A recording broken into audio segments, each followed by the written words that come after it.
Hello everyone, welcome back to Insight 201. Today we are going to talk about theories of language development.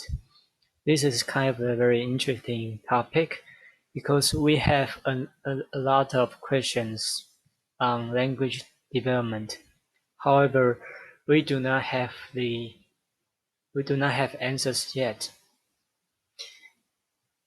Yeah, we don't know the truth. We have some theories making some assumptions on how languages are learned, but we do not have an answer. We do not have a way to tell which theory is the true, correct theory yet. Okay? So we are going to talk about three pairs of extremes in today's lecture.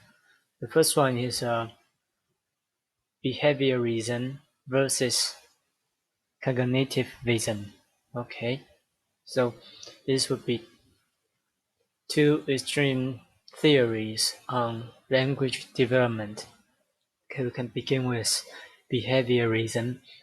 So behaviorism is proposed by Skinner. Okay, his assumption, his idea on language development is that language is learned by imitation and reward, also known as stimulus and response. So stimulus would be the reward, response would be the action a person did. Okay, so you give a child some stimulus and try to make him to do something, to have some action, and there will be response. In his idea, language development does not involve the mind. Okay. So actually you can click on this link to see what Skinner's theory is, to know in more details. Okay. And this video is very interesting. This video is talking about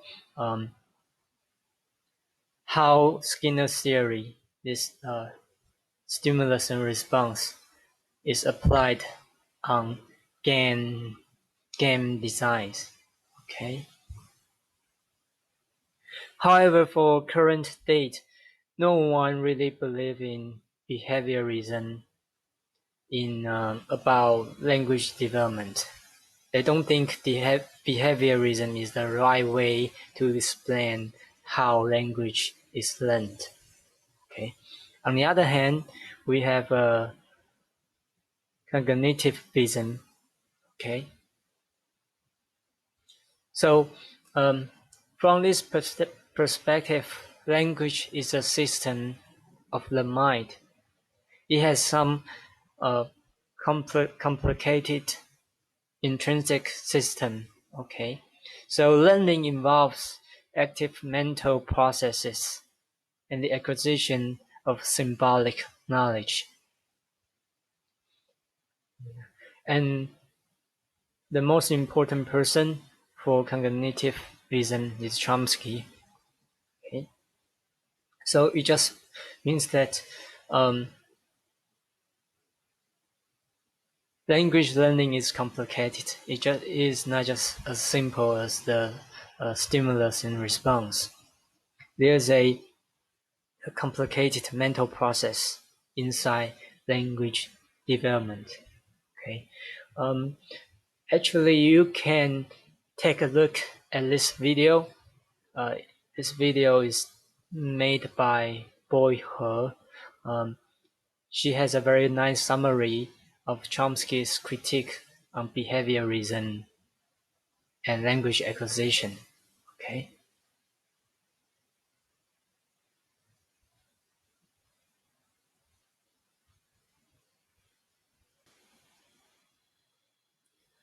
Okay, now let's take a look at the second pair of the two extremes, nature versus nurture. This is always a topic for language development. So, is human language innate? It is not 100% innate. It is not 0% innate. So actually, most of theory are proposed that language would be between nature and nurture. Okay. So nature. Okay. Nativist view. Okay, Chomsky again. Chomsky is proposing this perspective of view. Okay. The mind is a set of essentially pre-programmed units. So everything is built in already. So it only needs the most modest environmental stimuli. Yeah, we talked about this at the very beginning of this course. This is the universal grammar concept. Okay, so everything is built in already. Children just need to have some input, then they can figure out how the language is used. Okay. You can watch this BCC video, which is a very good summary on Chomsky's view on language acquisition. Okay. Now we can talk about nurture. So Piaget is proposing this perspective of view. The child uses inborn mental equipment to construct language, but this process heavily depends on information provided by the environment. So this point of view distinguishes itself from nature in that the learning process heavily depends on the information provided by the environment. So the input is a very important part. This position places greater burden of language acquisition on children's language learning experience. It's focused on experience than nativists do. Okay.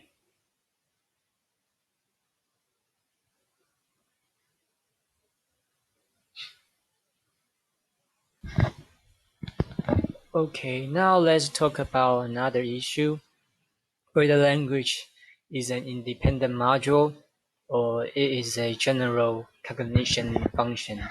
Okay, which is language specificity versus general cognition. From the perspective of a language-specific view, which is argued by Fodor's modularity thesis, the mind has many separate self-contained chunks. It has several independent systems, and language capacity is one of the independent systems. Okay. Modules are domain specific. They only use one type of information. So it means that if this perspective is true, then it means that there's some place in our brain which is only processing language and language only. Okay. So modules are informationally encapsulated and autonomous. Okay. The mechanisms for language development are specific to language and are not used for any other activity. Okay. So language learning does not rely on general cognitive mechanisms. In other words, language is special. So actually Chomsky's universal grammar is also under this view. Okay. On the other hand, we have the general cognition perspective. Okay. From this perspective of view, language acquisition is the outcome of general cognitive processes of learning. It means that learning language is not that different from learning other activities. Okay. So again, we have some questions, but we do not have the answer. Let's go back a little bit. So, behaviorism and cognitivism. In this pair, actually, cognitivism wins.